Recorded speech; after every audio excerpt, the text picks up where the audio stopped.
निकला के ना घर के खाना रात बुझाता न राजा कैसे रहेली घर में जनाना ए ततहु से शादी करके हम ता पछतात बानी हो कि तुहसे शादी करके हम ता पछतात बानी हो पापा के बोला के नैहर जात बानी हो ए राजा ए राजा पापा के बोला के नैहर जात बानी हो ए राजा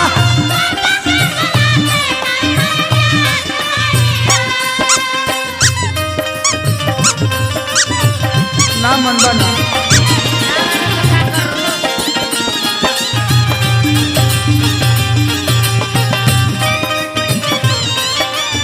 ना छोड़बा माई के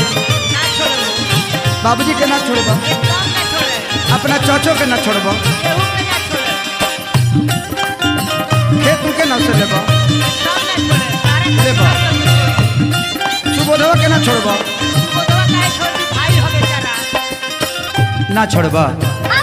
केहू के ना छोड़बा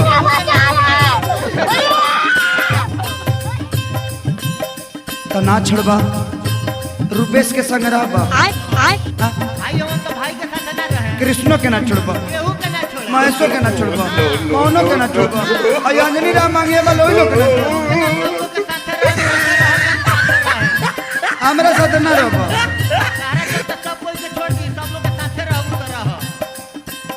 अपना कमाई सारा भर भर में बांटला हम कुछ कहिले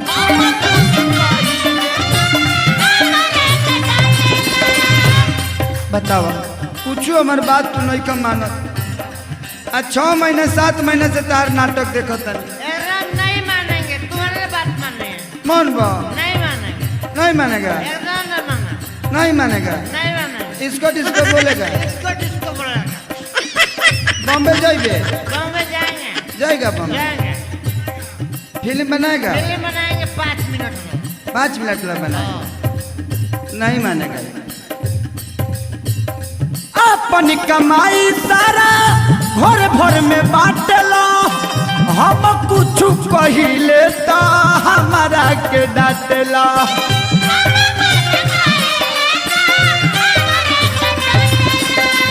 एगो तोहरे कारण एगो तोहरे कारण ए राजा हो ए बलमुआ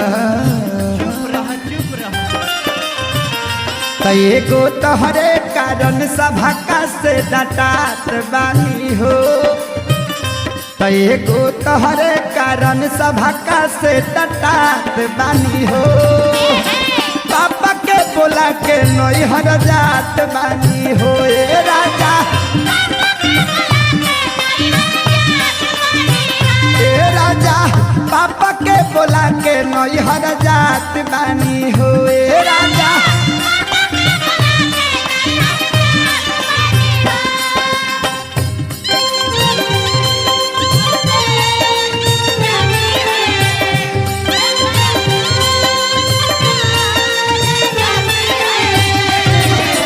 प्यार प्यार प्यार बस प्यार रह जाती है प्यार प्यार प्यार बस प्यार रह जाती है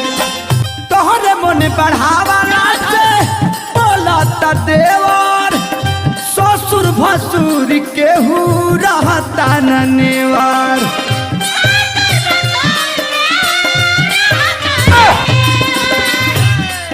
एकरे चस्कावला चाहू सुबोधो बोला तकरीती सेंटर वाला दिखवा दिगो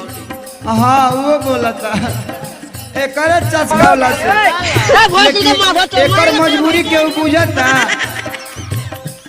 और मुरलियो बोला तारे रसूलपुराला वो बोला तारे जिंदगी भर इसी कहले अब क्या करी और छापरा में जेपी बैठल बड़े वो बोला तारे और रोही जी बोला तारे राजू जी उगा जी सब जना बोला था लोग बोलवा हो जा घूम घूम के पास गोपालगंज से विशाल अलगे बोला तारे जा तो पिसाल में रह हाँ तोहर मन चढ़ावला तेरी से माँ नीचे तो फोड़ दे, माँ लौटा घर तो देवर। तुम्हारा कहीं चप्पल। का बताई ससुर भसुर केहू रहता ना नेवार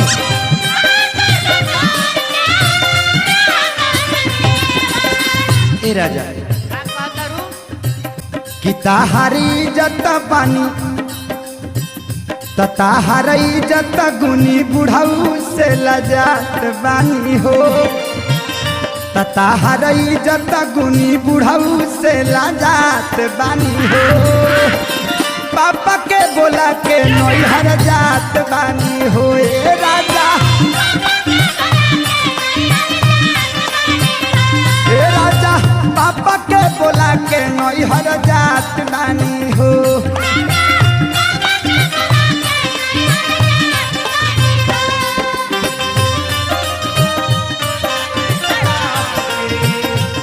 काहे छोड़ के तही